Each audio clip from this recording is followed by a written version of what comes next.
evening, ladies and gentlemen. We've invited first class, now we're inviting executive platinum, platinum, emerald, sapphire. Hi, everyone, and welcome back to another edition of Crew Travel right here on Yachting International Radio. My name is Ria. I am your host, and I'm very pleased to welcome back the volutinous Lee Harris. How are you?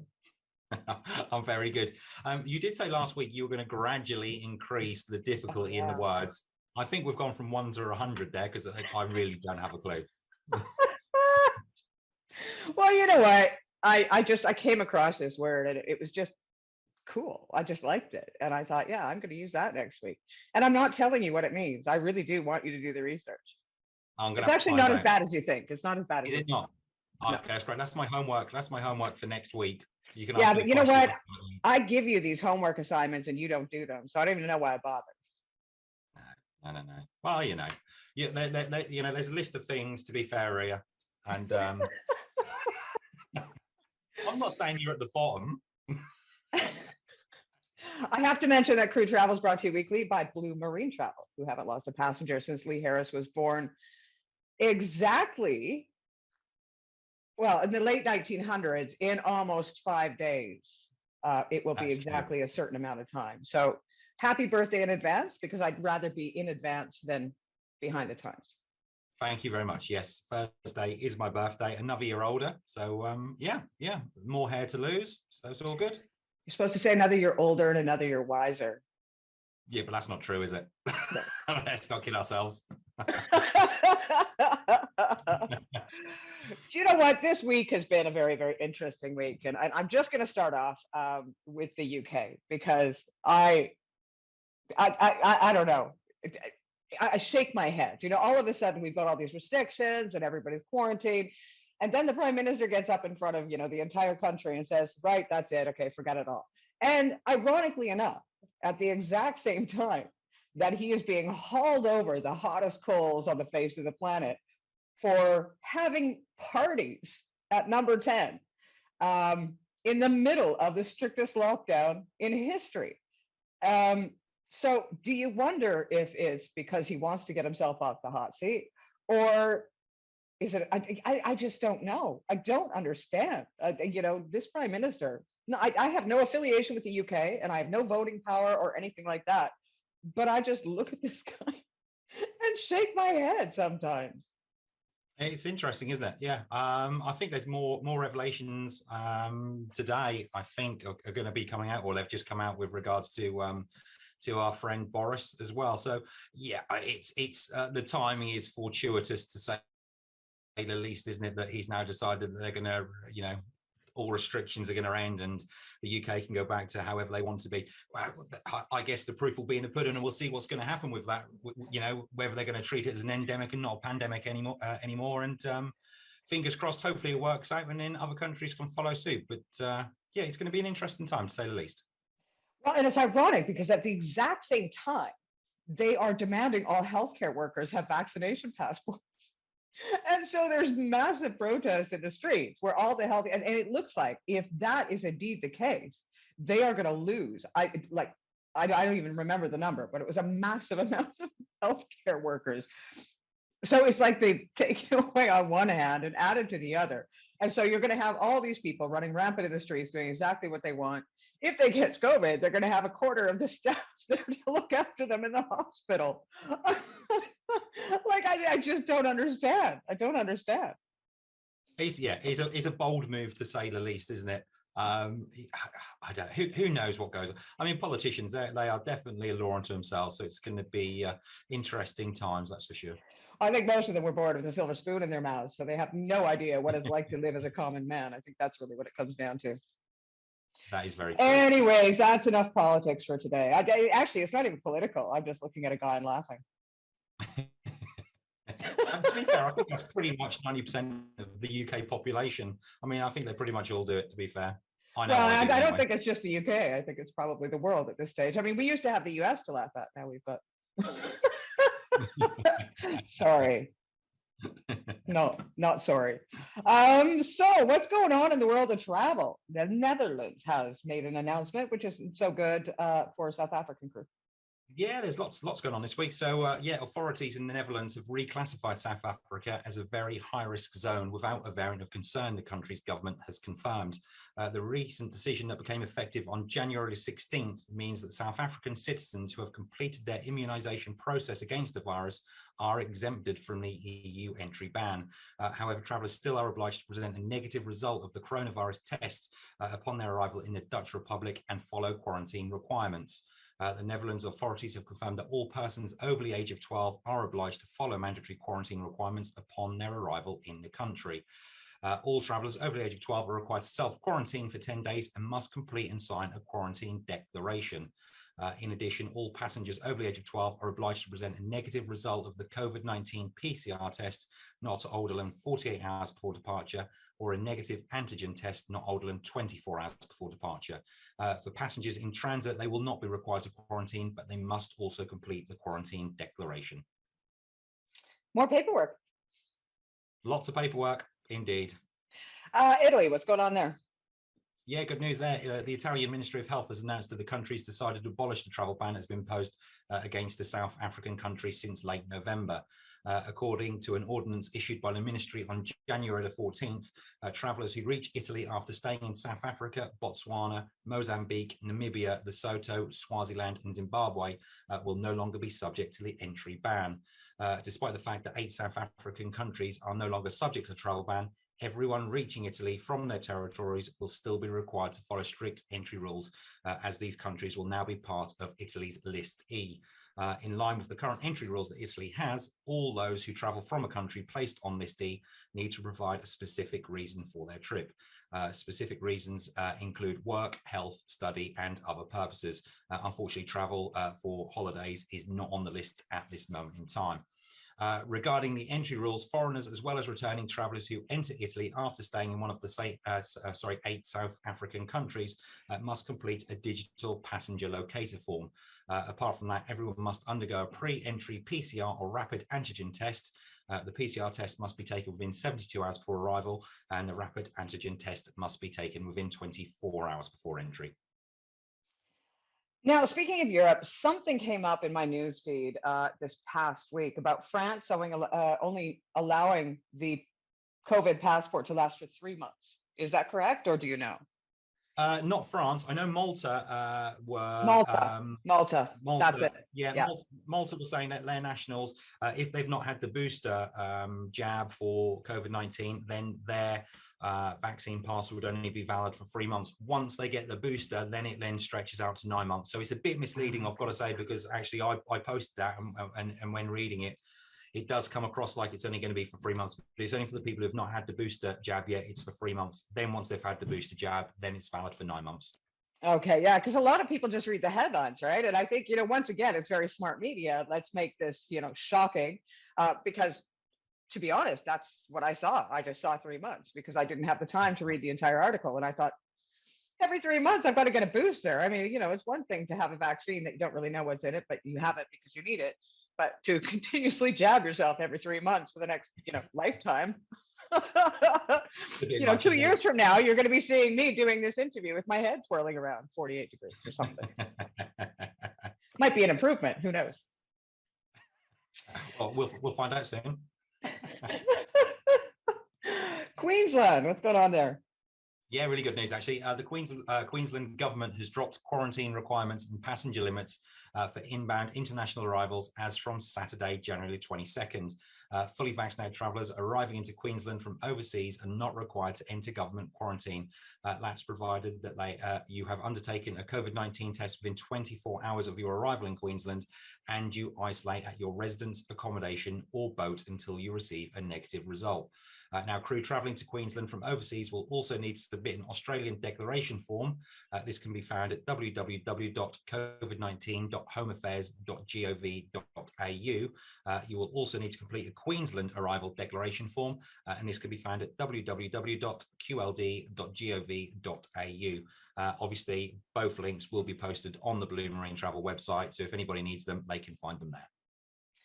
Brilliant. And what's going on out of India? Not so good news for crew.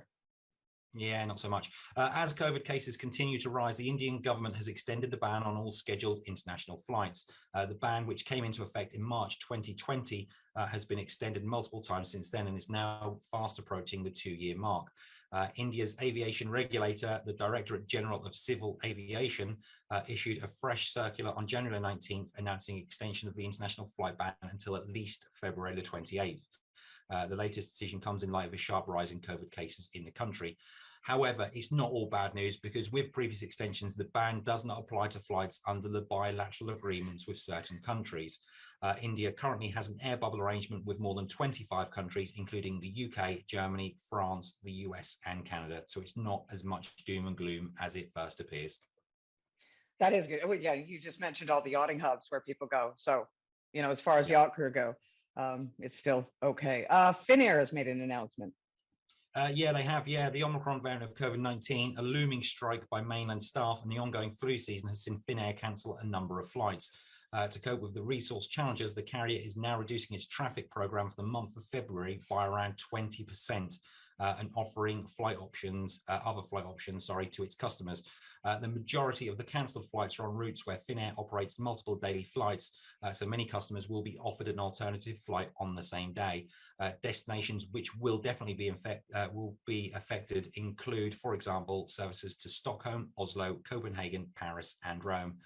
Changes will also take place to long-haul flights, but they've not been announced as yet, so people really do need to keep their eye on this.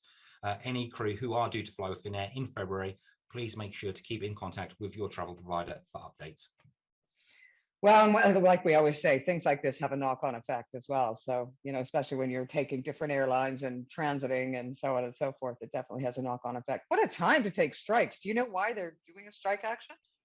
No, I don't actually. I don't know the reasons for the strike at the moment. Obviously, once we find out, then we'll let people know. But yeah, the timing stinks, doesn't it? Flu season, COVID. Let's just stick a strike in the middle of it as well, just to really make it fun for people trying to travel. I'm surprised it's not France, to be honest, because they're kings at that. They do like a good strike. They do. I wonder if they invented it. I have to look into that. Right, Switzerland. What's going on there? Yes, Swiss authorities have ended the pre-departure testing requirements for travellers arriving into the country who have been vaccinated against COVID or recovered from the virus in the last 270 days. According to a press release by the Federal Council, the new rules entered force on Saturday, January 22nd, but won't cease applying to unvaccinated or unrecovered arrivals, which will continue being subject to the testing requirements in order to enter the country. Furthermore, the Federal Council has reduced the validity period of the vaccination and recovery certificates from 365 to 270 days. That's basically the 9 months. This decision enters force on January 31st. All right, and we've got crew questions this week. We have. It was an interesting one actually this week. One I had to look up because I didn't know the answer. We received a question in from Robert this week, who was looking to take diving equipment with him when traveling back to the yacht. Robert wanted to know if we had any information on Turkish Airlines running a promotion where diving equipment can be taken free of charge. Like I said, I've got to admit, I had no idea, to be honest with you, so I had to look this one up, but it is good news, Robert. Flying out of the UK and Ireland, Turkish Airlines do indeed allow you to take diving equipment free of charge on certain routes. Unfortunately, Robert, you didn't specify where you were traveling to, so if you can get back to me and get in contact with me, and I can confirm if your arrival country is on the list. But in all honesty, though, I had a quick look through. There are 26 countries in total where this promotion is running for, so the chances are high that you will be okay. That's a cool idea, especially, this is just right fit for the yachting industry. Exactly right. Yeah, I don't know why Turkish Airlines are doing it now. It's the first time I've ever heard of it, to be honest with you. But yeah, a lot of the crew hotspots are there. So there really shouldn't be a problem, in all honesty, where Robert's going to be traveling to. But if he wants to just reach out to me just to double check, then, we can definitely confirm for him. Nice one. Well, you know what? It's actually been a great conversation this week. We didn't have a lot of doom and gloom, a little bit, but not as much as we have in the past. And we actually got to, highlight some of my favorite topics, like politicians that suck. Indeed. Yes. No, it's been pretty good. I've got to say, this week's been pretty good for travel news. Not a lot of doom and gloom at all. So hopefully, fingers crossed, I say it every time we have one good week. Long may it continue. Probably next week, it's all going to go down the pan again. Yeah, well, you know what? I've got to say, watching the news, the governments around the world, I think, are just sort of saying, you know what are we going to do? It just keeps coming round and round and round. And 2 years into this pandemic, we are still playing the same game that we played before. And, it just keeps coming up with variants. And, some scientists are now saying that with the latest variant that has come out, that it is actually bringing it down off the pandemic scale, where it's becoming more like a flu. Yeah. But I mean, I know personally, just within the last week, 2 people that have died, and another person that has ended up in the hospital for the last month and a half, and they were vaccinated. So, you just kind of, I don't know what's in the future. I think everybody's kind of living day to day. They don't really know what's going on, but you can't stop the world either. He's right. I mean, he's exactly right. It's funny, but it's not funny. I shouldn't say funny. It's probably the wrong word. But you've got countries like the UK who are now just relaxing everything and saying you get on with it. Here in New Zealand, yesterday we moved from the orange traffic light system into red because Omicron's now in the community here. So, you see countries who are now going to treat it basically as an endemic and not a pandemic, and certain countries like New Zealand who have always been quite strict throughout the whole. They've stuck to their guns, and this is the route they're going to take. And we've gone into slightly strict, and thankfully no lockdowns, but certain things are a lot more restrictive now. And it's just it's strange how some countries are dealing with it, whereas others are dealing a completely different way, shall we say? Well, I think in the UK's case, anyways, they might 2 months down the road all of a sudden go, oh my God, we don't have hospital beds, we don't have anything in preparation for what they're going to end up with if this is a free-for-all. I hate to say it, human beings, and I'm guilty of it too. And I figured that I'm kind of intelligent sometimes. Yeah, nice one. But I don't go out. I'm not partying every night. I'm not, hugging and kissing and dancing, and I don't even exercise. So, I'm not sweating all over. The most exercise I get is cleaning my house. But, I still think that we have the general population, they just will sort of forget. If you know what I mean. Yeah, I do. It's almost like a test bed, isn't it, the UK, to see how it's going to go. My heart hurts. I hope they've got it right, and treating it as an endemic is the way forward, because it's going to make things a lot easier for everybody, and we can get back to some kind of normality, shall we say. There are concerns, especially as I have family and friends that are in the UK. I do have concerns and worries about it. But at the same time, I can understand a little bit that you have to say that people do have to start looking after themselves, because how long do you go on for? We're, like you say, we're 2 years in. You can't indefinitely keep locking people down and having quarantine periods and all the rest of it. So there's got to be surely there's got to be a balance between the way that the UK are dealing with it and the way that New Zealand are dealing with it, because they are chalk and cheese at the moment. So sense would say to me, find somewhere in the middle, but it's easier said than done, I guess, and that's why I'm not a politician. I think ultimately it really comes down to healthcare systems. Yes. Are the healthcare systems prepared to deal with the amount of patients coming in? And that's really, when you look at the very, very baseline of it, that is actually the reason that each country is doing what they're doing. The UK isn't famous for their healthcare system at the moment anyway. So that is going to be very enlightening, I think. And it might actually, it might backfire on Bojo. It might actually highlight the downfall of the healthcare system in the UK as it stands, because, there's been outcry for years about the underfunding. I mean, Brexit, part of the main reason Brexit happened was because the country felt like their healthcare was underfunded. So now we have here, and they do this.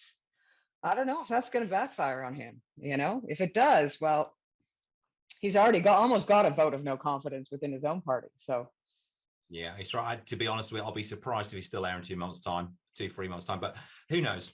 Well, hopefully the next PM has a better haircut. That's all I can say. We can but hope. You never know. Right, Lee. As always, it's been an absolute pleasure, and thank you ever so much for keeping us up to date. Always a pleasure. Every week. Yep, I look forward to it. So yeah, all good. I know. I've got to say that every single one of the links mentioned here today and all of this information is going to be on the Blue Marine Travel website. If you are interested or doing any traveling in the next week, please do sign up to Lee's LinkedIn. That we will provide the link for here. And follow him on everything that is going on within the travel industry, because I don't even know where you find the time to sleep, parent, or work with all the updates that you do. So I've got to say, we thank you.